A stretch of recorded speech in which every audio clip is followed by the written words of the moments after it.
دیکھو اللہ تعالیٰ نے میاں بیوی کو ایک دوسرے کا لباس کہا ہے. لباس کا مطلب ہی ایک دوسرے کے رازوں پہ پردہ ڈالنا. یہ میرا خیال ہے ان کی بات کر رہے ہیں, یہ جو ابھی ڈاکٹر عامر لیاقت کا جو چل رہا ہے نا میڈیا پہ, کسی شخصیت کا نام لے کے اس پہ رد کرنا یا اس کی تعریف کرنا, یہ تو بڑا نامناسب کام ہے.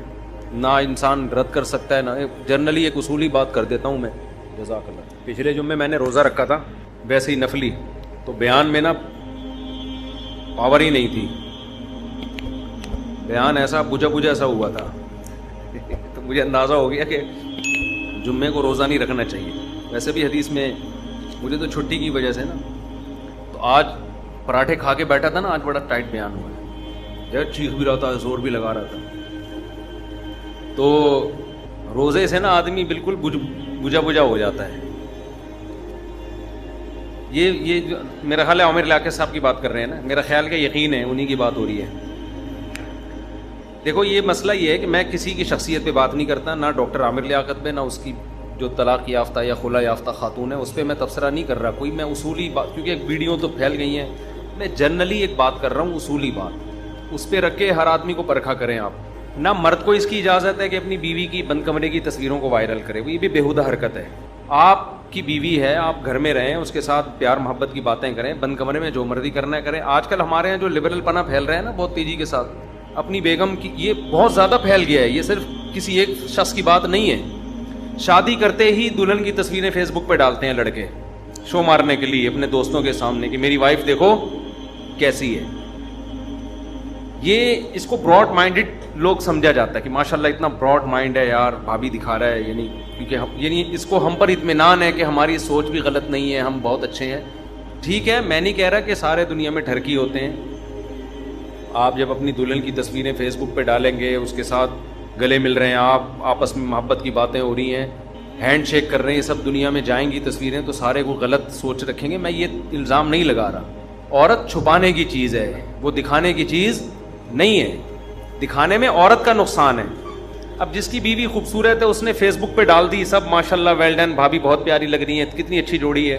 جس کی خوبصورت نہیں ہوگی وہ یا تو تصویر ڈالے گا نہیں ڈالے گا, تو لوگ کہیں گے ہماری والی دیکھ لی, اپنی والی دکھا نہیں رہا, کیوں چھپایا ہوا بھابھی کو. دکھائے گا تو بعض دفعہ انسان کو ایک چیز پسند آ رہی ہوتی ہے, ساری دنیا کو نہیں آتی وہ پسند. 10 مصلحتیں ہوتی ہیں. 25 سال کے نوجوان شادی کر رہے ہوتے ہیں 35 سال کی خاتون سے, 40 سال کی خاتون سے, 50 سال کی خاتون سے. 10 مصلحتیں ہوتی ہیں, لیکن وہ فیس بک پہ ڈالے گا تو سب کے اچھے تبصرے نہیں ہوں گے. کوئی بھی نہیں کہے گا بہت اچھا جوڑا لگ رہا ہے. بھائی وہ آپ کی انٹی لگ رہی ہیں, آپ بھانجے لگ رہے ہیں ان کے, یا بتیجے لگ رہے ہیں. تو اللہ نے ایک چیز کو چھپایا ہوا ہے. ہر آدمی کا معیار الگ ہے, میاں بیوی کے آپس کے معاملات الگ ہوتے ہیں. یہ دنیا پہلے سوچ لیں کہ عورت دکھانے کی چیز ہے یا چھپانے کی چیز ہے, یہ فیصلہ کر لیں.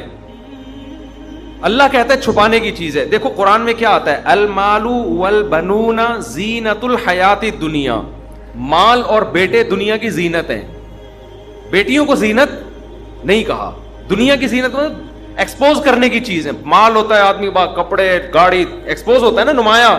لوگ کہتے ہیں یار کیا ماشاءاللہ کرولا لے کے گھوم رہا ہے, کتنے کی خریدی ہے بھائی, بڑے آج تو کاٹن کلف لگا کے گھوم رہا ہے, کالر والا لوچے کیے ہوئے, پینٹ کہاں سے لی تو نے, یہ کرتا کہاں سے خریدا, یہ شرٹ کہاں سے خریدی, عامر لیاقت سے کڑھائیوں والا کرتا ادھار لیا تو نے.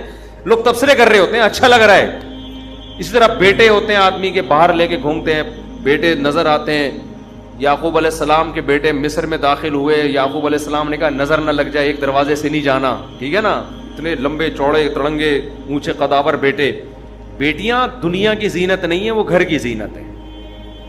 تبھی قرآن نے کہا المال والبنون زینت الحیات الدنیا, مال اور بیٹے دنیا کی زینت. بیٹیوں کو زینت نہیں کہا, دنیا کی زینت. گھر کی زینت ہے وہ دنیا میں دکھانے کی چیز نہیں ہے, وہ گھر کی زینت ہے. محبت کرو اس سے, اللہ کی رحمت ہے, اس کو پالنے پر خوشخبریاں ہیں. تو اسی طرح میرے بھائی بیوی بھی گھر کی زینت ہے, وہ دنیا کی زینت بولتے کیوں نہیں, وہ نہیں ہے. اس کو مت ڈالو فیس بک پر دنیا کے سامنے, اس کو نمایاں کرنا ہی میری وائف ہے, ان سے ملی ہے. بھائی تمہاری وائف ہے, تم ہی مل لو ان سے, بھائی ہم اپنی وائف سے ملیں گے. سمجھ رہے ہو نا. لوگ اس کو لبرل پنا پھیلتا جا رہا ہے نا. گوروں میں جو آج طوفان بدتمیزی ہے یہ ایک دم سے تھوڑی آیا تھا, پہلے تھوڑے تھوڑے براڈ مائنڈیڈ ہوئے, پھر ہوتے ہوتے ہوتے بالکل ہی کنٹرول سے باہر ہو گئے. اب وہاں اگر کسی کی وائف کسی سے ناجائز تعلق رکھتی ہے تو تھوڑا سا جرمانہ ہوتا ہے, پینلٹی ہوتی ہے, 100-200 روپے کو جرمانہ لگتا ہے, اس کے علاوہ کوئی سزا نہیں ہے, ٹھیک ہے نا. تو یہ فیصلہ کر لو کہ بیوی دکھانی ہے یا چھپانی. چھپانی ہے تو بھائی پردہ کرانا ہے, دکھانی ہے تو پھر آپ کو بیوی بھی ایسے ہی چاہیے ہوگی. پھر اس طرح کی جب وائف ملتی ہے انسان کو تو بہت کچھ ہوتا ہے دنیا کے سامنے کیا ہو رہا ہے. وہ مجھے ایک واقعہ یاد آتا ہے نا, خاتون کا, مجھے فون کیا انہوں نے کہ میرا میاں کے اتنے تعلقات ہیں لڑکوں سے, سوری لڑکیوں سے, شکر ہے ابھی لڑکوں والا ہمارا سیٹ اپ شروع نہیں ہوا. یورپ میں تو اب یہ بھی مسئلہ ہو گیا ہے نا, یورپ میں مسئلہ ہو گیا ہے کہ والدین اپنے بیٹے کے لیے رشتہ دیکھنے جا رہے ہوتے ہیں تو بیٹے سے پوچھتے ہیں بیٹا میل چاہیے فیمیل چاہیے, آپ کو رشتہ ہم میلز میں تلاش کریں یا فیمیلز میں تلاش کریں. لڑکا بتاتا ہوتا ہے مجھے تو وسیم بھائی پسند ہے, بھائی میں نے تو 70 سے وہ یہ سیٹ اپ وہاں چل پڑا ہے. ابھی ہمارے معاشرے میں الحمدللہ اتنی بےہودگی نہیں ہے. جب بیٹا کہتا ہے شادی کرنی تو فوراً دماغ یہی جاتا ہے کہ بھائی کسی لڑکی سے ہی کرنی ہوگی. تو اب ہماری خواتین کیا کرتی ہیں, ان کو چاہیے ماڈرن آدمی, گھمائے پھرائے, پردے کی پابندیوں سے آزاد کرے, لبرل ہو, برقعے کی بات ہی نہ کرے, دوپٹے کی بات ہی نہ کرے, خوب گھماتا پھراتا. دیکھو خواتین نا مولویوں سے ڈرتی ہیں. ہماری کوئی ریلیٹو خاتون ہے, انہوں نے اپنی کسی فرینڈ کا بتایا, کہتی ہے کہ اس کو میں نے کہا کہ کسی عالم سے شادی کرو, تو وہ خاتون کہتی نہیں عالم سے نہیں, وہ تو ایسے بند کمرے میں بند کر دیں گے اور ایسے بالکل دنیا کی ساری انٹرٹینمنٹ ختم. تو یہ ہماری خواتین کے نا دماغ میں ایک بات بیٹھ گئی ہے. بھائی اسلام نے کوئی منع نہیں کیا عورت کو تفریحی مقامات پہ لے جانے سے. جائز تفریحات جتنی بھی ہیں, نہ کوئی عالم اس سے روکے گا نہ کوئی دیندار اس سے روکے گا, اور اگر روکے گا تو غلط کرے گا. صرف اتنی پابندی اسلام لگا رہا ہے کہ بھائی جوان عورت کسی غیر مرد کے سامنے نہ آئے, بس اتنی پابندی. اور مذہبی آدمی بھی اتنی ہی پابندی لگانے کا مجاز ہے, اس سے زیادہ پابندی وہ بھی نہیں لگائے گا تو غلط کر رہا ہے نا, مذہب کا غلط استعمال کر رہا ہے. اتنی پابندی بھی اگر نہیں برداشت ہوتی نا خواتین سے, تو پھر یاد رکھو جس مذہب نے آپ پر کچھ پابندیاں لگائی ہیں اسی مذہب نے آپ کے شوہر پہ بھی کچھ پابندیاں لگائی ہیں, وہ بھی مذہب کی پابندیاں ہیں. اگر آپ مذہب کی پابندیوں کو ایکسیپٹ نہیں کرتی تو آپ کا میاں بھی پھر آزاد ہے, وہ بھی مذہبی پابندیوں کو ایکسیپٹ نہیں کرے گا. وہ پھر یہی ہوگا کہ وہ بھی لڑکیوں سے ہنس ہنس کے باتیں کرے گا. وہ آپ کی بہن جب آئے گی نا سالی, اس سے ہا ہا ہا ہوئی کر کے بات کرے گا, وہ فری ہوگا بہت زیادہ. آپ کو تکلیف ہوگی, میری مجھ سے تو آج تک اتنا فری نہیں, بہن سے کیوں فری ہو رہا ہے. آپ جب اس سے منع کرو گی بھائی یہ تمہاری کیا لگتی ہے, تو وہ کہے گا وہ تمہارا کیا لگتا تھا. نہیں آئی بات سمجھ میں. تو بے دین آدمی کے پاس کوئی اصول اور ضابطہ ہے ہی نہیں کہ باؤنڈری کھینچے وہ, کہ میری باؤنڈری یہاں تک ہے اور میری بیگم تمہاری باؤنڈری یہاں تک. کلچر کو فالو کر رہے ہیں تو کلچر میں تو میرے بھائی ٹکٹکی باندھ کے دیکھنا اور آنکھیں پھاڑ کے دیکھنا دونوں کیا ہے, برابر ہے. تو لوگ انٹیوں کو بھی دیکھ رہے ہوتے ہیں, فلموں میں ہیروئنس کو بھی دیکھ رہے ہوتے ہیں, دلچسپی لے رہے ہوتے ہیں, اور دفتروں میں لڑکیوں سے جو طوفان بدتمیزی ہمارے معاشرے میں مچا ہوا ہے وہ سب جانتے ہیں ہو کیا رہا ہے ہمارے میں. اب تو ایسے اعتماد ختم ہو رہے ہیں. میں تو فون اٹھانا چھوڑ دیا نا میں نے, لیکن اب لوگ خود سے آ رہے ہوتے ہیں دفتر میں چل کے اپنے گھریلو مسائل. اب میرے بھائی وہ پرانے زمانے کے مسئلے تھے ساس بہو کے جھگڑے, اب بڑے خطرناک ڈینجرس مسئلے کھڑے ہو گئے ہیں. لڑکیاں کو ایجوکیشن میں پڑھتی ہیں, وہاں وہ موبائل نمبروں کے تبادلے ہوتے ہیں, کلاس فیلوز ہوتے ہیں, ان سے گپ شپ ہوتی ہے, شادی کے بعد بھی ان کے نمبر انہوں نے سیو رکھے ہوئے ہوتے ہیں. اس کلاس فیلو کی شادی کسی لڑکی سے ہو گئی, بیوی کوئی اور ہے, سلام دعا اپنی کلاس فیلو سے ہو رہی ہے. اس کی شادی کسی اور سے ہو گئی, لیکن سارے نمبر اس کے پاس اپنے کلاس فیلوز کے سیو ہیں. گپ شپ کس سے ہو رہی ہے, ان سے ہو رہی ہے. پھر کیا ہو رہا ہے, میاں گھر آیا تو فون یوں کر کے گھما دیا انہوں نے, یوں گھما دیا. اس کو اور شک ہو گیا کہ یار یہ گھمایا کیوں ہے. اور جب بیگم نے شوہر کو بات کرتے ہوئے دیکھا تو شوہر نے ٹن مارا, موبائل کو یوں گھما دیا. اتنی بدگمانیاں یار, یہ پہلے ہوتا تھا. پہلے یہی ہوتا تھا یار, چائے کا نہیں پوچھتی, آٹا نہیں گوندتی, کھانے کا نہیں پوچھتی, میرے ابا کا خیال نہیں کرتی, میرے ماموں کو نہیں پوچھتی. یہ مسئلے تھے پہلے, یہ قابل برداشت تھے. اب جو ہو رہے ہیں یار, یہ تو اعتماد ہی ختم ہو رہا ہے. شادی کا جو بنیادی مقصد تھا وہی فوت ہو رہا ہے. یہ خطرناک. اس لیے میں لڑکوں سے بھی کہتا ہوں, خدا کے بندو, شادی میں صرف خوبصورتی مت دیکھو, گھریلو عورت سے نکاح کرو, پاک دامن عورت سے نکاح کرو. بیوی میں گرل فرینڈ میں زمین آسمان کا فرق ہوتا ہے. کل تمہارے اس بیوی سے بچے ہوں گے, تمہیں اگر اس پر اعتماد نہیں ہوگا تم کیسے زندگی گزارو گے.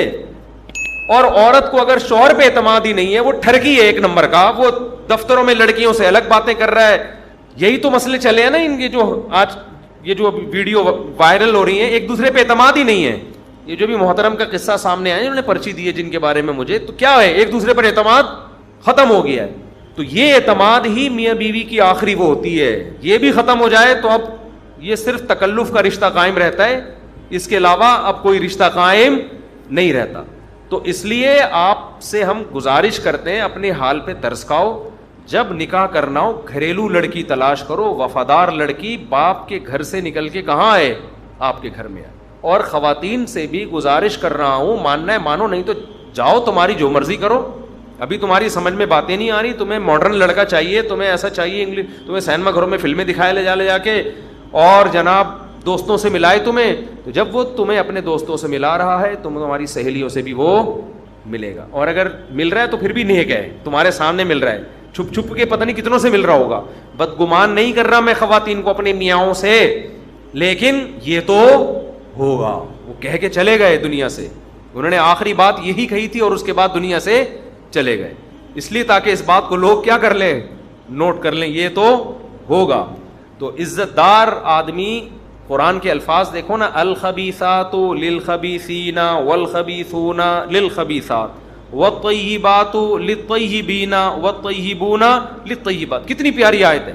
پاکیزہ مردوں کو رغبت ہوتی ہے پاکیزہ عورتوں میں, پاکیزہ عورتوں کو رغبت ہوتی ہے پاکیزہ مردوں میں, اور ناپاک مردوں کو رغبت ہوتی ہے ناپاک عورتوں میں, ناپاک عورتوں کو رغبت ہوتی ہے ناپاک مردوں میں. قرآن نے 2 اور 2 4 کی طرح بات واضح کر دی. آپ کو جس قسم کی لیڈیز میں رغبت ہو رہی ہے, اس بات کا قوی امکان ہے, خدا نخواستہ میں کسی شخصیت پہ الزام نہیں لگا رہا, ہر آدمی کو میں اپنے سے بہتر سمجھتا ہوں, لیکن اصول اور ضابطے کی بات کر رہا ہوں کہ آپ کو اگر رغبت غلط عورتوں میں ہو رہی ہے, یہ اس کی علامت ہے آپ خود کیا ہیں, غلط ہے. اور کسی عورت کو رغبت اگر غلط آدمی میں ہو رہی ہے, اٹ مینس کہ یہ عورت کیا ہے, یہ بھی غلط ہے. تو اپنے گھروں کو بچاؤ, پاکیزہ عورتوں سے نکاح کیا کرو, اور عورتوں سے بھی کہتا ہوں کہ انسان کے بچوں سے شادی کیا کرو. گھریلو گھر پھر بھی ٹوٹ سکتے ہیں, مزاج نہیں ملتے بعض دفعہ, وہ تو نارمل ہے نا, ہمیشہ سے کوئی شادیاں کامیاب ہوتی ہیں, کچھ ناکام ہوتی ہیں. لیکن آج جن بیسس پہ طلاقیں ہو رہی ہیں وہ بہت ڈینجرس بیسز ہیں. پہلے زمانے میں ایسا نہیں ہوا. پہلے زمانے میں مرد بد اخلاق ہے تو عورت نے طلاق لے لی, بیوی خدمت نہیں کرتی ہے, ماں کو پوچھتی نہیں, ان بیسس پر. اب تو اللہ کی پناہ ہے بھائی, ایسے خطرناک معاملات کی بیسس پہ طلاقیں ہو رہی ہیں. جب آپ بتاؤ میرے پاس ایسے کیس آئیں گے, ہم تو خون کے آنسو رونے کا دل کرتا ہے. عورت کہہ رہی ہے میرا شوہر 10 لڑکیوں سے دوستیاں لگاتا ہے, اور میرے سامنے فون پہ لڑکیوں سے بات کر رہا ہوتا ہے ہنس ہنس کے. کیا گزرتی ہے اس کے اوپر. میں نے بتایا نا یورپ سے ایک صاحب کا فون آیا کہ میری وائف کے لڑکوں سے دوستی ہے, یعنی وہ اسکائپ پہ ویڈیو کال پہ بات کر رہی ہے, میں منع کر رہا ہوں, بات نہیں مان رہی.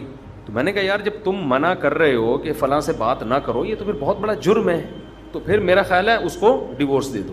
کہتا ہے یار میں ڈیورس دوں گا تو مجھے آدھی پراپرٹی بھی دینی پڑے گی اس کو, کروڑوں روپے کے پیسوں سے, اور بچے بھی اسی کے پاس چلے جائیں گے, تو میری بیٹیاں بھی پھر یہی کچھ سیکھیں گی, تو میں کیا کروں. میں نے کہا بھائی ایسا کرو پراپرٹی پاکستان میں لے آؤ ساری, اور پھر ڈیورس دے دو. اچھا کہہ رہے میرے سامنے ہو رہی ہے, میں کچھ نہیں کہہ سکتا, ماروں گا تو پھر پولیس آئے گی, تھپڑ مارنے پر بھی پولیس ہے وہاں پر, تو بیگم کو تھپڑ ماروں گا کون آئے گا, پولیس آئے گی. تھپڑ کیوں مارا, اب پولیس کو بتاؤ کہ بھائی وہ فلاں سے بات کر رہی, پولیس تھوڑی یہ باتیں ماننے کی, کہہ رہے تھپڑ کیوں مارا. تو اب بیچاروں کی حالت آپ خود سوچو یار, آدمی کیا کیا کرے یار ایسے. تو میں نے کہا بھائی میں اس کو بیچارے کو مشورہ دے رہا ہوں, بہت پرانا قصہ ہے, کسی کو نہیں پتہ چلے گا کس کی بات ہو رہی ہے. میں نے ان سے کہا اپنی پراپرٹی یہاں لے آؤ. پھر انہوں نے کہا نہیں, اب ایسا لا بن چکا ہے کہ دنیا میں کسی بھی بینک میں ہوگی نا, وہاں سے گورنمنٹ اٹھا لے گی پیسہ میرا. تو اب میں کیا کہتا ہوں اس کو, آپ مجھے بتاؤ نا کیا کیا.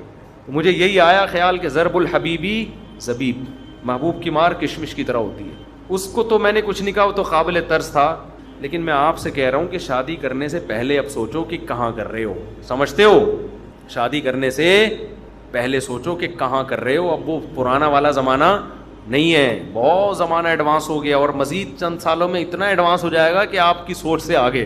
تو ابھی سے جو جلدی کر لو, جو پردے والی باحیا ہیں ان کو چاروں کو اپنے نگاہ میں لے آؤ, جلدی کر لو, جلدی نا سب کو, تاکہ جتنی اچھی عورتیں تمہارے قبضے میں آ جائیں.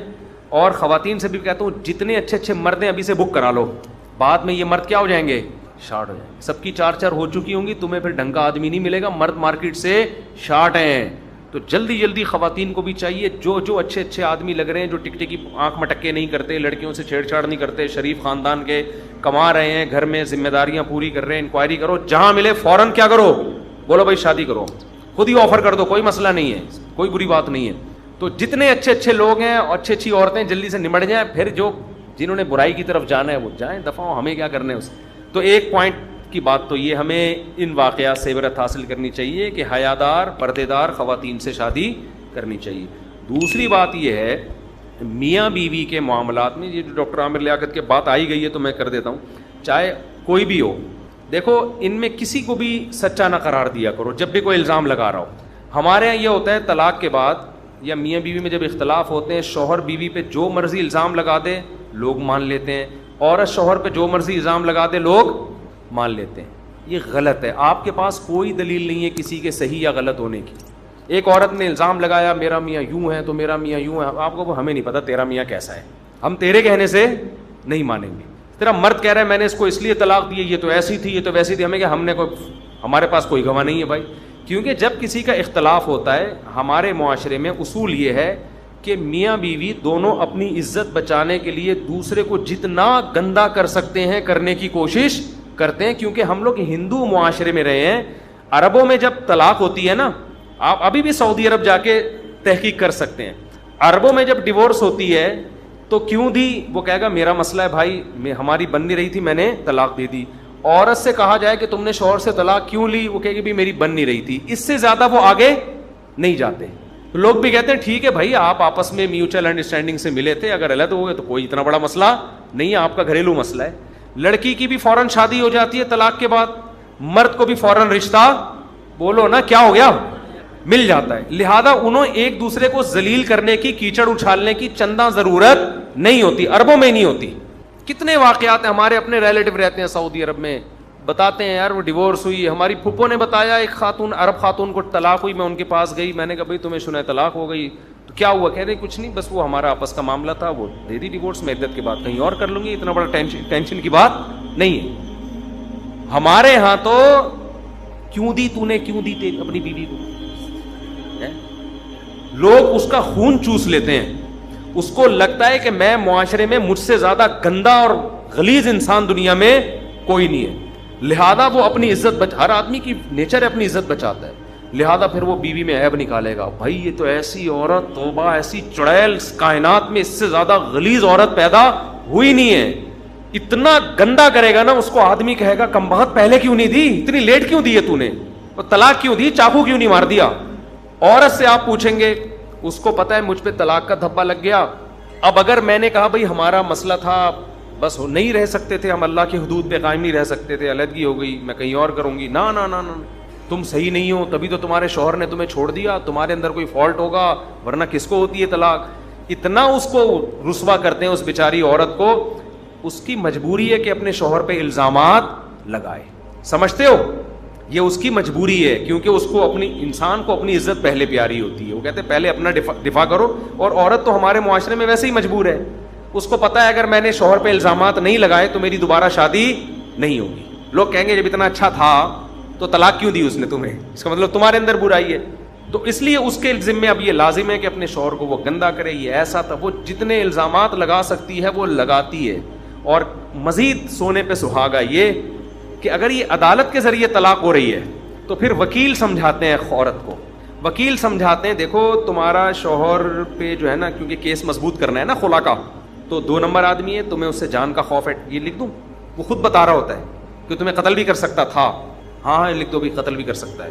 اچھا نشہ بھی کرتا ہے, ہاں ڈال دے بھائی نشہ بھی کرتا ہے, کتنی چرس پیتا ہے, 10 پڑیاں روزانہ ختم کر دیتا ہے. یہ وکیل سمجھا رہے ہوتے ہیں اس کو, مارتا بھی ہے, کوٹتا بھی ہے, لڑکیوں سے بھی ناجائز تعلقات ہیں, فحاشی بھی کرتا ہے, یہ بھی کرتا ہے, وہ بھی کرتا ہے, اتنا گندا کہ اتنا گندا تو شیطان نہیں ہے.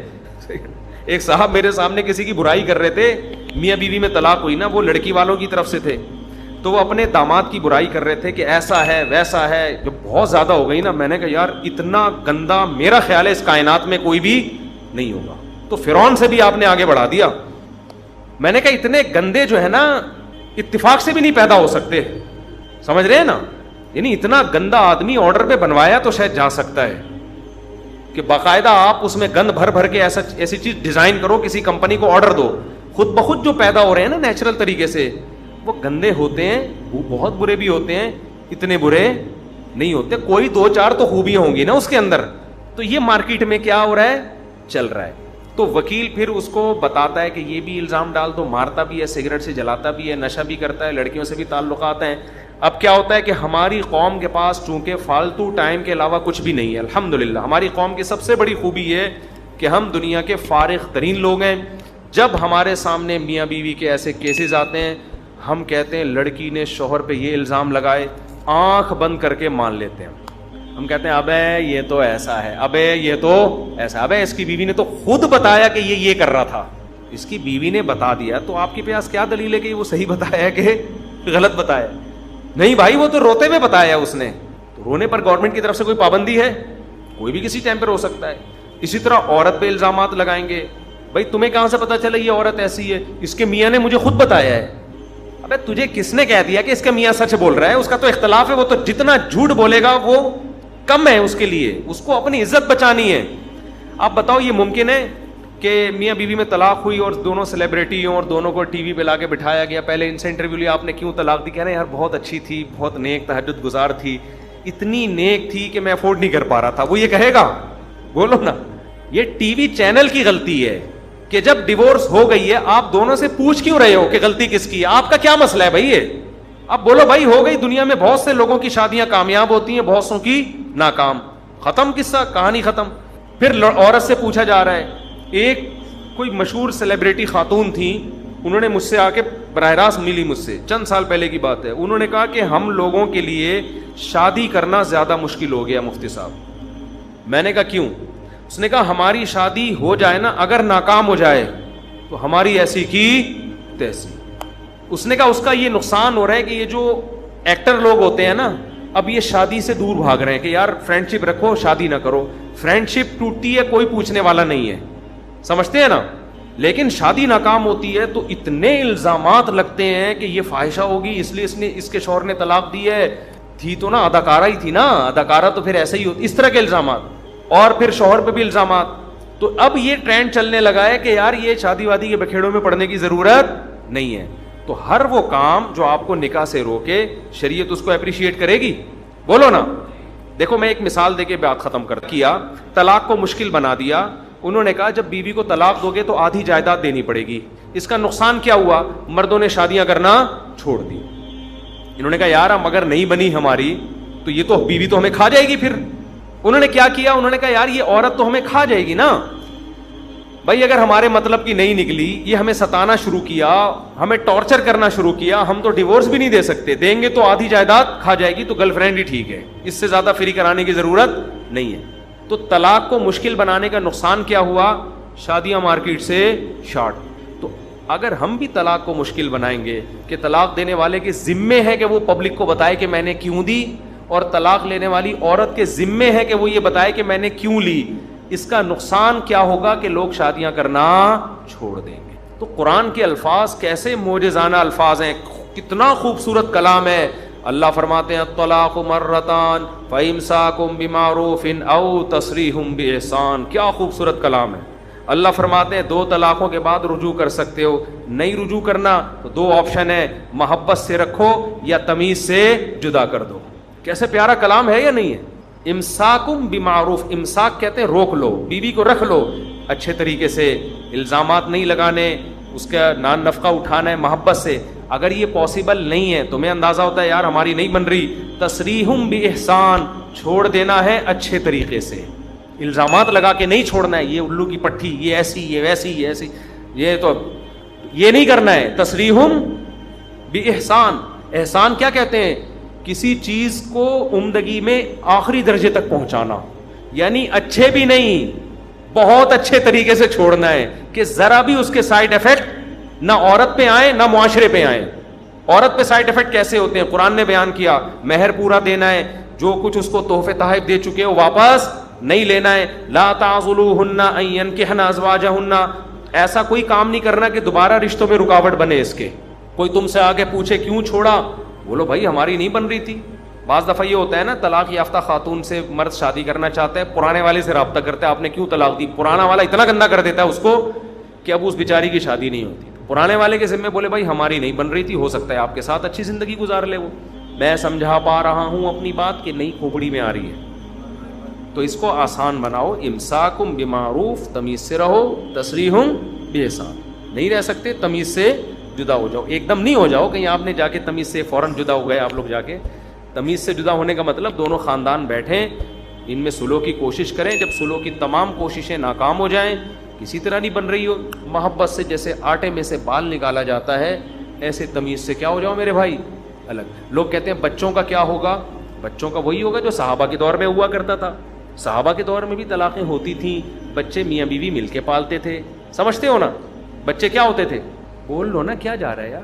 بچے میاں بیوی, ایک عورت کسی اور کے مرد کے نکاح میں ہے, بچوں کا نان نفقہ وہ اپنے پرانے والے شوہر سے لیتی ہے, بچوں کو ملنے کے لیے بھیج دیتی ہے اپنے ابا, پرانے ابا کے پاس. ٹھیک ہے نا, پرانے ابا کے پاس اتوار بھائی آج چھٹی ہے, بچے ابا کے پاس لائف کو انجوائے کریں گے. ٹھیک ہے نا, بچے ایک دن ابا کے پاس گھومے, ابا نے دادی سے ملایا, چاچا ماما سے ملایا, شام کو لا کے بچے اماں کے پاس چھوڑ دیے. اور جب بچے تھوڑے بڑے ہو گئے, بالغ ہو گئے, تو پھر جہاں مرضی رہیں وہ ابا کے پاس بھی رہ سکتے ہیں, اور ویسے بھی پھر تو پڑھ لکھ کے باہر چلے جاتے ہیں, بیٹیوں کی شادیاں ہو جاتی ہیں. آسان بنانا چاہو گے بہت آسان ہے, مشکل بنانا چاہو گے بہت مشکل. کچھ دن پہلے میں نے ایک نکاح پڑھایا تو لڑکے کے ابا نہیں تھے مارکیٹ میں. میں نے کہا آپ کے ابا کہاں ہیں, انہوں نے کہا وہ آ رہے ہیں. میں نے کہا اماں کے ساتھ کیوں نہیں آئے, آپ کی اماں تو ساتھ ہی آئی ہیں, ابا کیوں نہیں. انہوں نے کہا ہمارے ابا اماں میں بچپن میں, میں جب چھوٹا تھا علیحدگی ہو گئی تھی. میں نے کہا پھر کیا ہوا, کہنے پھر یہ ہوا کہ ہم اماں کے پاس پلے, لیکن اماں ہمیں ابا سے ملاتی رہتی تھیں اور ابا کے پاس ہم گھومتے پھرتے تھے, تو مل دونوں الگ الگ رہتے ہیں لیکن پالا ہم کو دونوں نے. تو اب جب شادی ہوئی ہے تو دونوں کی انڈرسٹینڈنگ سے ہوئی ہے, تو اب ابا ذرا پہنچ رہے ہیں, وہ الگ گاڑی میں آ رہے ہیں. ٹھیک ہے نا, تو آسان ہو گیا کہ نہیں ہو گیا. لیکن جو ہمارے معاشرے میں طلاق کے بعد ہو رہا ہے نا, جس کی لاٹھی اس کی بھینس. عورت کے ہاتھ میں بچے آ گئے, 20 سال ہو جائیں گے, باپ سے ملنے نہیں دے گی. ایک صاحب باپ آیا, کہتے ہیں میرا بیٹا 28 سال کے بعد آج مجھ سے ملا ہے, بیوی کو طلاق ہوئی تھی, لے کے بچے غائب کر دیے, اور پھر الٹا بچوں کو مائیں پٹیاں پڑھا رہی ہوتی ہیں تمہارا باپ تم سے ملنے نہیں آتا. خود باپ کو باپ سے چھپایا ہوا ہوتا ہے, پہرے کھڑے کیے ہوئے ہوتے ہیں, اور الزام کیا لگا رہی ہوتی ہیں, باپ نہیں ملنے آتا. ایک تو ظلم, اوپر سے وہ بلی بھی باپ کے اوپر ڈال دی کہ خود نہیں ملنے آتا. تو جس کی لاٹھی اس کی بھینس. تو یہ سارا جاہلوں والے ہمارا کلچر بن چکا ہے. دیکھو ہمیں گورنمنٹ سے بالکل بھی امیدیں نہیں ہے کہ وہ اس سسٹم کو ٹھیک کرے گی. ہمیں اسلام کو سامنے رکھ کر اپنے سسٹم کو خود بخود ہی ٹھیک کرنا ہے, اپنے خاندانوں کو خود بخود ہی ٹھیک کرنا ہے. تو اگر گھر میں خدا نخواستہ خاندان میں, ابھی کل ہمارے ایک ریلیٹو کا فون آیا کہ میرے بھتیجے نے میری بھانجی کو طلاق دی ہے, تو خاندان میں بڑا مسئلہ کھڑا ہو گیا. میں نے کہا اچھا کام نہیں کیا, ایک تو اکٹھی 3 طلاقیں دے کے ویسے ہی بہت برا کام کیا ہے, لیکن اب جب ہو گیا ہے نا تو اس کو خاندان میں بڑا ایشو نہ بناؤ, آپس میں لڑائیاں نہ کرو. بولو یار یہ کام جب تک نہیں ہوا تھا تو روکتے ہم, جب ہو گیا ہے, فائر نکل گیا ہے, اب اس کو ہلکا لو. بولو کوئی بات نہیں یار, نہیں بن رہی تھی, اس کی کہیں اور کر دیں گے, اس کی کہیں اور کر دیں گے. آپس میں بھائی بہنوں میں جھگڑا پیدا مت کرو, ورنہ تو ایسے جھگڑے ہوتے ہیں ساری زندگی بات چیت نہیں کر رہے ہوتے. تو اس لیے بڑھانا چاہو کہ بہت بڑھ جائے گا. تو 2 باتیں نکلی ہیں, ایک شادی کرو اچھے خاندانوں میں, پراپر عزت دار لوگوں میں, گھر بسانے والے لوگوں میں. دوسرا, اگر اس طرح کے کبھی خدا نخواستہ طلاق کے واقعات ہو جاتے ہیں تو مٹی پاؤ, کیا کرو, نیچر کہہ دیا. تو اللہ تعالیٰ کو انسان کی نیچر معلوم تھی کہ یہ شیطان کے بہکاوے میں آ کے اور دنیا کی نعمتوں میں پڑھ کے اپنے پیدا کرنے والے کو بھولے گا. اس لیے اللہ نے اس صورت میں اپنی نعمتوں کو بیان کر کے کہا کہ ایک نعمت 2 نعمت, یہ تو ہزاروں لاکھوں کروڑوں نعمتیں ہیں جن کا تم انکار کر رہے ہو. تو کس نعمت کو جھٹلاؤ گے؟ کچھ لوگوں نے مان لیا کہ یہ اللہ کی دی ہوئی نعمتیں ہیں, لیکن پھر اس کے تقاضوں پر عمل نہیں کیا, اللہ کی نافرمانی کی انہوں نے, وہ بھی نعمتوں کے منکر ہیں. تو مسئلہ ہی یہی ہے کہ ہم نے اس کائنات کے بننے کے پروسیس کو, اور اس میں جو انسان کو کروڑہا نعمتیں ملی ہوئی ہیں, ان تمام نعمتوں کو حسن اتفاق کہہ دیا. آج میں ویڈیوز دیکھتا ہوں نا, جو سائنسی ویڈیوز, تو ہر سائنٹسٹ ایک ہی بات کر رہا ہوتا ہے, کروڑوں سال میں ایوالو ہو کے ایسا ہوا ہے, یہ خربوزہ کروڑوں سال میں ایوالو ہو کے ایسا بن گیا. ہم جو خشکی پہ آئے ہیں تو اصل میں پانی میں تھے, تو پانی سے باہر جھانک جھانک کے دیکھا کرتے تھے, تو باہر کے انوائرمنٹ سے ہم متاثر ہونا شروع ہو گئے, اور ہماری باڈی نے اپنے آپ کو خشکی کے حساب سے ڈھالنا شروع کر دیا, لہذا ایوالو ہو کے ہم باہر آ گئے. تو کبھی مچھلیوں کو دیکھا آپ نے باہر آ کے اچھل اچھل کے وہ ایوالو ہونے کی کوشش کر رہی ہوں؟ خیر میں اس بحث میں ابھی نہیں جاتا. تو ہر چیز کو ایوالو ہونے کے کھاتے میں ڈال کے حسن اتفاق قرار دے دیا.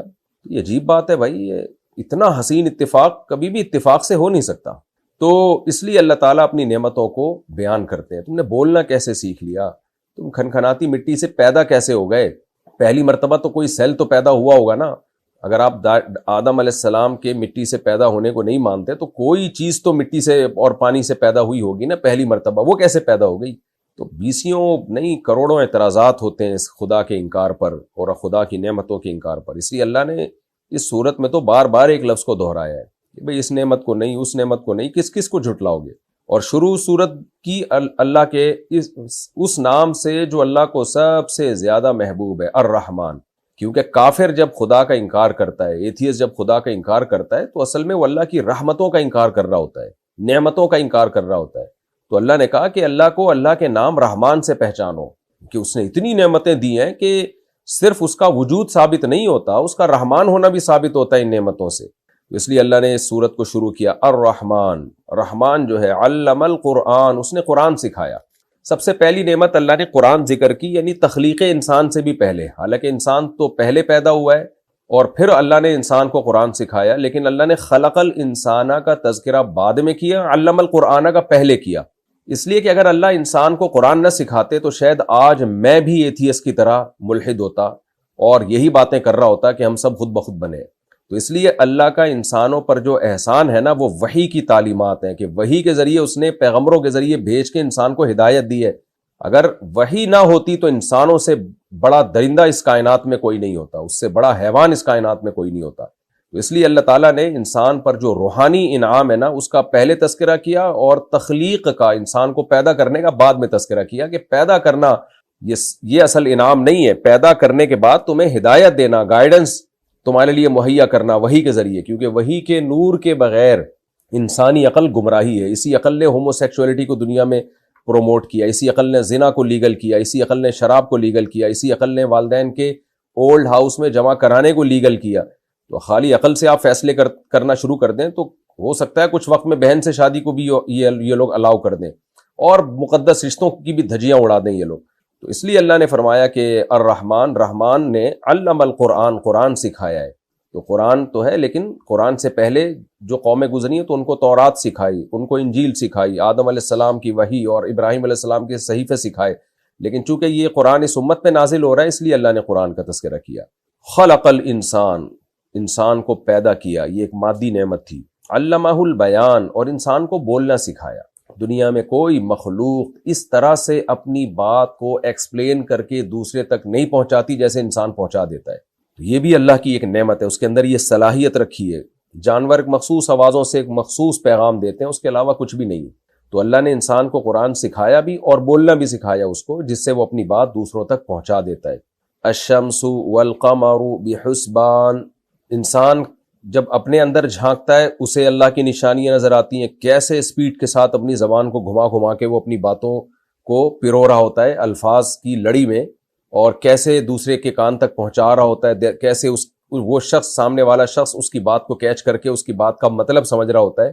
تو یہ بھی اللہ کی قدرت کی دلیل. اور اس کائنات میں بھی ہمیں ایک خوبصورت ترین مینجمنٹ نظر آتی ہے. وہ مینجمنٹ میں چونکہ سورج اور چاند ہمیشہ نظر آتے ہیں، اللہ تعالیٰ نے کہکشائیں اور جو آگے جو آج سائنس بہت کچھ دریافت کر رہی ہے، ان کی باریکیوں کو اللہ نے بیان نہیں کیا اس موقع پہ. وہ چیز بیان کی ہے جو ایک گنوار اور جاہل اور پینڈو جو بیچارہ بالکل دیہاتی ہو اس کی سمجھ میں بھی آسانی سے آ جائے. جاہل سے میری مراد یہ ہے کہ جو جدید سائنسی علوم سے غافل ہے. تو ہر شخص کی، کیونکہ قرآن ہر ایک کے لیے ہے، جو سائنسی باریکیوں کو نہیں جانتے ان کے لیے بھی قرآن نازل ہوا. اس لیے اللہ نے ایک علامت کے طور پر دو یعنی اجسام کا ذکر کیا. الشمس والقمر بحسبان، فرمایا سورج اور چاند ایک حساب سے ہیں. یہ کیسے ہو سکتا ہے اتنی خوبصورت مینجمنٹ کہ سورج اور چاند کی ایک مخصوص دائرے میں چلتے چلے جا رہے ہیں، اربوں خربوں سال سے اپنے ٹریک سے دائیں بائیں ذرا بھی نہیں ہٹتے. تو یہ خود بخود نہیں ہو سکتا. وہی بات ہے کہ اتنا خوبصورت اتفاق سے نہیں ہو سکتا. والنجم والشجر یسجدان، فرمایا جو بیلیں ہیں بغیر تنے کے درخت اور تنے والے، یہ سب اس کو سجدہ کر رہے ہیں۔ سجدہ کرنے کا مطلب کیا ہے؟ یا تو حقیقت میں سجدہ کر رہے ہیں جن کے سجدے کا ہمیں علم نہیں ہے، یا اس سے مراد ہے اطاعت۔ جس فطرت اور نیچر کے راستے پر اللہ نے ان کو ڈال دیا وہ اس راستے پہ چل رہے ہیں۔ بیل کو آپ دیکھیں نا، بیل کا کام ہوتا ہے اوپر جانا، کیسے وہ تھوڑی سی رسی تلاش کر رہی ہوتی ہے، اور جہاں کوئی رسی اس کو ملی یا تنا ملا تو ایسے لپٹ لپٹ کے اوپر جاتی ہے، جیسے یہ جو K2 اور ماؤنٹ ایوریسٹ کی پہاڑیوں پہ چڑھنے والے نہیں اوپر جا رہے ہوتے، تو اس طرح سے یہ اوپر جانا شروع کر دیتی ہے۔ تو یسجدان یعنی وہ دونوں اپنے کاموں میں لگے ہوئے ہیں۔ درخت بھی ایک خاص ٹائم تک بڑھے گا، پھر پھول نکلیں گے، پھر پھل پیدا ہوں گے، تو ایک خاص ٹریک پہ اللہ نے ان سب کو چلا دیا، اور وہ گردن جھکا کے چلے جا رہے ہیں۔ وَالسَّمَاءَ رَفَعَهَا وَوَضَعَ الْمِيزَانَ، اور آسمان کو اس نے بلند کیا، وَوَضَعَ الْمِيزَانَ، اور ترازو رکھ دیا اس نے۔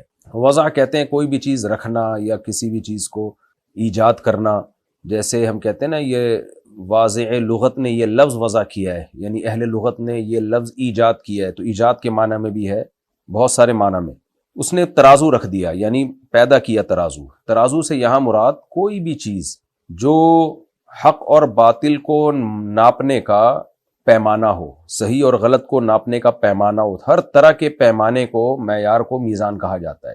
تو کوئی بھی چیز جس کے ذریعے انصاف ہو سکے، کوئی تو کرائٹیریا ہوتا ہے نا جس کے ذریعے ہم یہ کہتے ہیں کہ یہ ظلم ہے، یہ عدل ہے، یہ غلط ہے، یہ صحیح ہے۔ تو وزن کرنے کا آلہ، کس چیز میں کتنا وزن ہے، کون سی چیز کتنی ویلیویبل ہے، یہ ان تمام معنی میں یہ لفظ استعمال ہوتا ہے۔ تو اللہ نے میزان رکھ دیا۔ اللہ تطغوا فی المیزان، کیوں رکھا؟ لام محذوف ہے یہاں پہ، لی اللہ، تاکہ اس لیے کہ لا تطغوا فی المیزان، تم چیزوں کو تولنے میں سرکشی مت کرو، طغیان مت کرو۔ کیا مطلب؟ حد سے زیادہ یا حد سے کم۔ اس میں یہ عام ترازو بھی داخل ہے کہ آپ لوگوں سے چیزیں یعنی پیسے لیتے ہوئے ڈنڈی مارتے ہیں اس میں، یا پیسے لیتے ہوئے پورے پیسے وصول کرتے ہیں، جب ان کو کوئی چیز تول کے دیتے ہیں تو اس میں ڈنڈی مارتے ہیں آپ۔ حالانکہ اللہ نے ترازو اس لیے بنایا ہے کہ جب دینے والے کو اس کا یعنی لینے والے کو اس کا حق دیا جائے تو وہ حق بھی پورا تول کے دیا جائے۔ یہ ترازو اسی لیے تو تھا۔ آپ نے ترازو میں باٹ چینج کر دیے، اس میں گڑبڑ کر دی آپ نے۔ یہی مضمون قرآن میں دوسرے مقام پر ہے نا، وَيْلٌ لِّلْمُطَفِّفِينَ الَّذِينَ إِذَا اكْتَالُوا عَلَى النَّاسِ يَسْتَوْفُونَ، تباہی ہے ان لوگوں کے لیے جو ناپ تول میں کمی کرتے ہیں، جب اپنا حق لینے کی باری آتی ہے پورا حق لیتے ہیں، جب دینے کی باری آتی ہے ڈنڈی مارتے ہیں۔ تو کہیں بھی ایگریمنٹ جب آپ کا ہوتا ہے، آپ سامنے والا شخص اپنے حصے کا کام پورا کر دیتا ہے لیکن آپ اس کو پورا حق نہیں دیتے۔ سرکاری اداروں میں آپ دیکھ لیں، وہاں بھی اللہ تطغوا فی المیزان کے حکم کی دھجیاں اڑائی جاتی ہیں۔ آپ دیر سے پہنچ رہے ہیں لیکن تنخواہ پوری کر لے رہے ہیں، گورنمنٹ نے آپ کے ذمہ جو کام لگایا اس میں آپ ڈنڈی مار رہے ہیں، تنخواہیں آپ پوری لے رہے ہیں۔ آپ اسکول ٹیچر ہیں، بچوں کو پڑھانے میں آپ خیانت کر رہے ہیں لیکن آپ تنخواہ پوری لے رہے ہیں۔ تو اس آیت کا مفہوم بہت وسیع ہے، یعنی اللہ نے دنیا میں عدل رکھا ہے، اور عدل کو ناپنے کے پیمانے بھی رکھے ہیں۔ وہ پیمانے زمانوں کے حساب سے چینج ہو سکتے ہیں۔ عقل بھی ایک پیمانہ ہے جو آپ کو بتاتی ہے صحیح کیا ہے غلط کیا ہے، لیکن آپ کی عقل آپ کے حق میں تو بڑا زبردست فیصلہ کر رہی ہے، کام کر رہی ہے، جب دوسروں کے بارے میں وہ عقل غلط فیصلہ کر رہی ہوتی ہے۔ تو یہ بھی لا تطغوا فی المیزان میں داخل ہے۔ آپ دیکھیں نا یہ عالمی طاقتیں جب غزہ کے مظلوم بچے قتل ہو رہے ہیں، شہید ہو رہے ہیں، معذور ہو رہے ہیں، تو وہاں ان کی عقل خاموش ہو جاتی ہے، اندھی ہو جاتی ہے، اور جب انہی میں سے کسی ایک پہ ذرا سا ظلم ہو تو کیسے ساری دنیا مل کے چیختی ہے۔ تو یہ بھی لا تطغوا فی المیزان میں داخل ہے۔ اللہ نے جو عقل کا ترازو رکھا ہے وہ اس لیے نہیں کہ دوسرے کے ظلم کو کسی اور طرح سے تولا جائے اور اپنے پر ہونے والے ظلم کو بہت زیادہ وزن دے دیا جائے، تو یہ بھی غلط ہے۔ تو یہ بہت وسیع آیت ہے قرآن کی۔ فرمایا اللہ تطغوا فی المیزان، ہم نے میزان اس لیے رکھا کہ تم میزان میں یعنی تولنے میں، چیزوں کو تولنے میں سرکشی مت کرو۔ وَأَقِیمُوا الْوَزْنَ بِالْقِسْطِ، اسی کی تاکید ہے دوسرے الفاظ سے، کیونکہ یہ بہت اہم مضمون ہے اس لیے اللہ نے اس کو دوبارہ دہرایا۔ اور تم وزن کو انصاف کے ساتھ تولا کرو، انصاف کے ساتھ سیدھا کرو۔ اس کو سیدھا کرنے کا مطلب وہی عدل، یعنی عدل پراپر وے میں ہونا چاہیے۔ وَلَا تُخْسِرُوا الْمِيزَانَ، اور وزن میں گھاٹا مت کرو۔ جب یعنی گھاٹے کا مطلب کیا ہے کہ جب دوسرے کو اس کا حق دینے کا وقت آئے تو پورا تول کے دیا کرو، اس میں گھاٹا مت کیا کرو۔ تو یہ آیت بھی بہت مفہوم ہے کہ جب آپ دوسرے پہ ہونے والے ظلم کو تولیں اپنے ترازو سے، تو جو آپ پہ جو ظلم ہوا تھا نا، آپ نے اس ترازو سے اپنے ظلم کو جتنا ویٹ دیا تھا، دوسرے پہ ہونے والے ظلم کو بھی آپ اتنا ہی ویٹ دیں، اتنی ہی ویلیو دیں، اتنا ہی وزن دیں آپ۔ تو لا تخسروا المیزان، وزن میں کمی مت کیا کرو۔ والارض وضعها للانام، اور زمین کو اس نے وضع کیا. وضع کا معنی رکھنا بھی ہے، نصب کرنا بھی ہے، ایجاد کرنا بھی ہے. تمام معنی میں یہ لفظ استعمال ہوتا ہے. جیسے کہ میں نے بتایا، اس نے زمین کو رکھ دیا، یعنی اپنے ٹریک پہ رکھ دیا، یا زمین کو پیدا کیا، اس نے ایجاد کیا، للانام، مخلوق کے لیے. بڑی زبردست آیت ہے یہ بھی. آج سائنسی تحقیقات سے پتہ چلتا ہے کہ حیات کامل طور پر جو ہمیں نظر آتی ہے اس زمین میں، اس میں آکسیجن بھی ہے، اس میں 23 ڈگری جھکی ہوئی بھی ہے تاکہ موسم بنتے رہیں، اور اس کا ٹیمپریچر بھی بہت معتدل ہے. تو ایتھیس اور ملحد لوگ کہہ دیتے ہیں حسن اتفاق، یعنی اتفاق سے سب کچھ ایسا ہو رہا ہے. اللہ کہتے ہیں اتفاق سے نہیں ہو سکتا.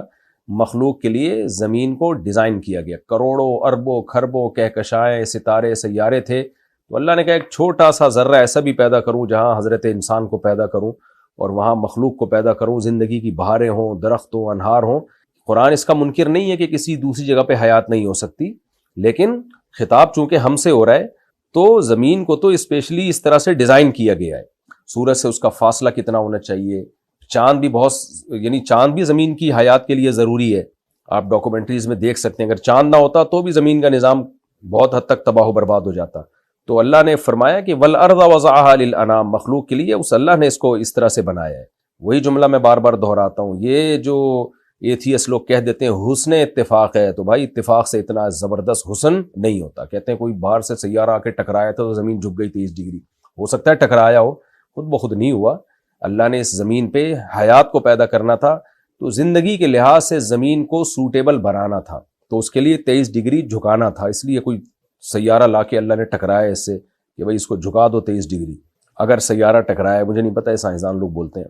فیہا فاکہۃ، فرمایا کیسا زمین کو انسان کے لیے سوٹیبل بنایا کہ صرف ٹیمپریچر کو مینٹین نہیں کیا، صرف پانی پیدا نہیں کیا، بلکہ اور صرف کھانے پینے کی نہیں، یعنی کھانے پینے کی مختلف انواع پیدا کر دیں. فیہا فاکہۃ، اس میں پھل ہیں.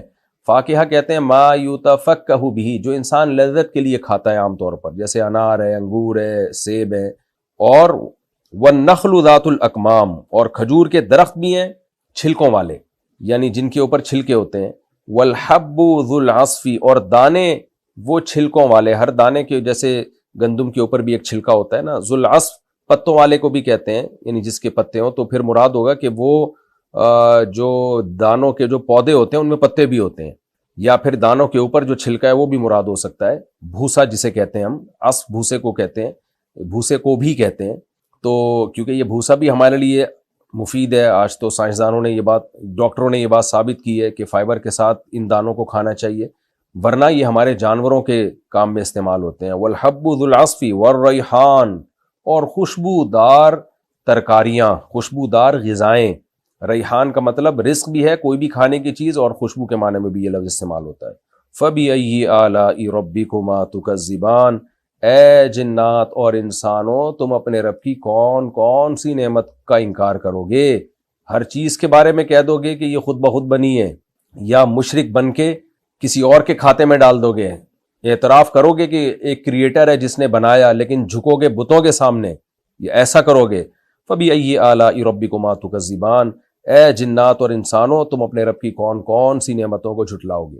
صحیح حدیث میں حضرت عبداللہ بن عمر رضی اللہ عنہ فرماتے ہیں کہ نبی صلی اللہ علیہ وسلم کے سامنے جب یہ صورت تلاوت کی گئی، یا خود آپ صلی اللہ علیہ وسلم نے یہ صورت پڑھی، تو جب آپ یہاں پہنچے تو آپ نے فرمایا کہ میں نے جنات کو دیکھا کہ اس موقع پر انہوں نے تم سے اچھا جواب دیا.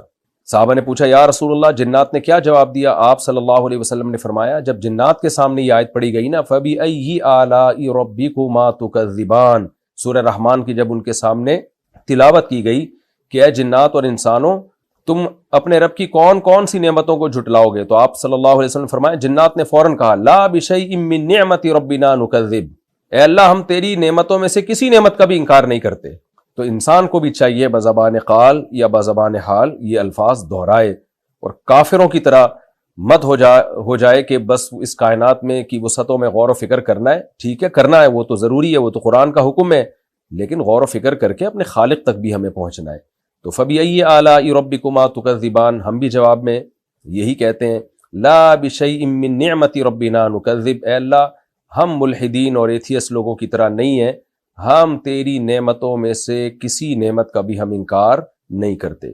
خلق الانسان من صلصال کالفخار، اس نے انسان کو پیدا کیا ایک کھنکھناتی ہوئی بجتی ہوئی مٹی سے جو پکی ہوئی مٹی کی طرح ہے۔ اس کی حقیقت پورے طور پر اللہ ہی جانتے ہیں۔ اس مٹی میں پانی میں گارا ملا کے اور اس کو ایک پروسیس سے گزارا گیا، وہ ہمیں نہیں پتا وہ پروسیس چند لمحوں کا تھا یا کروڑوں اربوں کھربوں سال کا تھا۔ قرآن اس سے خاموش ہے، اور جن باتوں سے قرآن خاموش ہے ہمیں اس پہ بحث کرنے کی اجازت نہیں ہے، لیکن اتنی بات ہے کہ وہ ایک سڑی ہوئی مٹی تھی، بدبودار مٹی تھی، یعنی اس مٹی کو ایک پروسیس سے گزارا گیا جس سے اس میں اسمیل پیدا ہوئی، بدبو پیدا ہوئی۔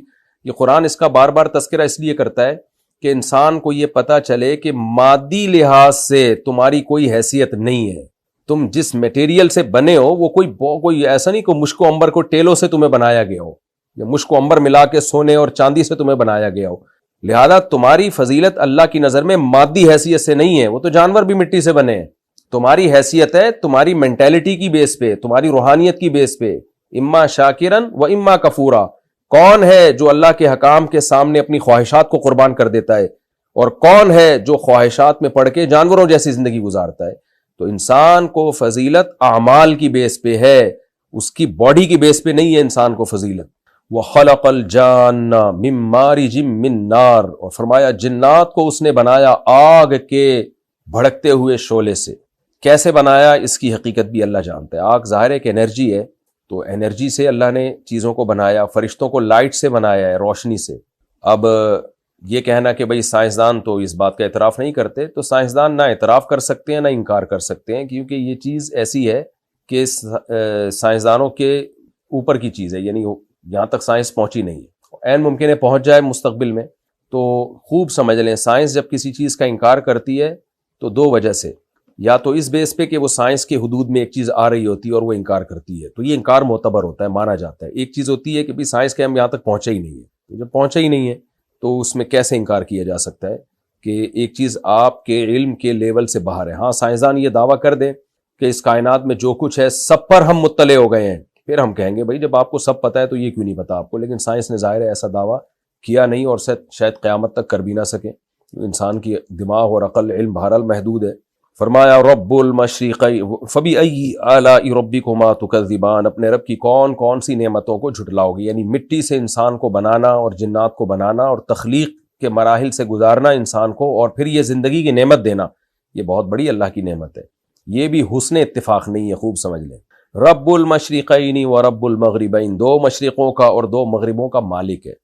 قرآن ایک جگہ کہتا ہے رب المشرق و رب المغرب، اللہ مشرق اور مغرب کا مالک ہے۔ کہیں اللہ کہتا ہے رب المشارق والمغارب، بہت سارے مشرقوں کا اور بہت سارے مغربوں کا مالک ہے۔ اور یہاں قرآن کہہ رہا ہے دو مشرق اور دو مغرب۔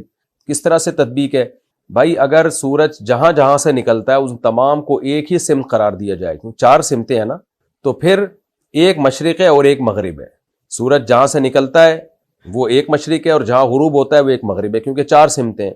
اور مشارق کا کیا مطلب ہے کہ سورج نکلنے میں جو بھی کنٹریز ایکویٹر کے دائیں یا بائیں جانب ہیں تو روزانہ سورج اپنی ڈائریکشن مشرق اور مغرب میں چینج کرتا ہے، کہیں نہ کہیں تھوڑا سا، چاہے وہ 1 ڈگری کا فرق ہو یا 0.001 ڈگری کا فرق ہو، وہ ہوتا ضرور ہے۔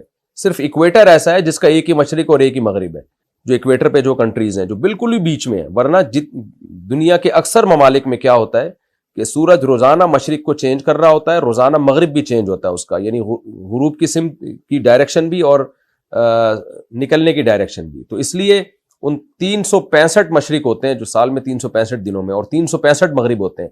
تو اس لحاظ سے اللہ نے ان کو مشارق جمع اقصا ہے، بہت سارے مشرق اور بہت سارے مغرب۔ تو اس لحاظ سے اللہ نے کہا کہ ان مشرقوں کا بھی مالک ہے اور مغربوں کا بھی مالک ہے۔ اور مشرقین کا مطلب کیا ہے کہ سردیوں میں جہاں سے سورج نکلتا ہے نا وہ ایک پوائنٹ ہے، اور گرمیوں میں بالکل اس کے مخالف سمت میں چلا جاتا ہے، تو یہ دوسرا پوائنٹ ہے۔ یعنی مشرق کی 2 انتہاؤں کو 2 پوائنٹ کہا گیا اور مغرب کی 2 انتہاؤں کو 2 پوائنٹ کہا گیا ہے۔ تو اس لحاظ سے 2 مشرق اور 2 مغرب کا مالک ہے۔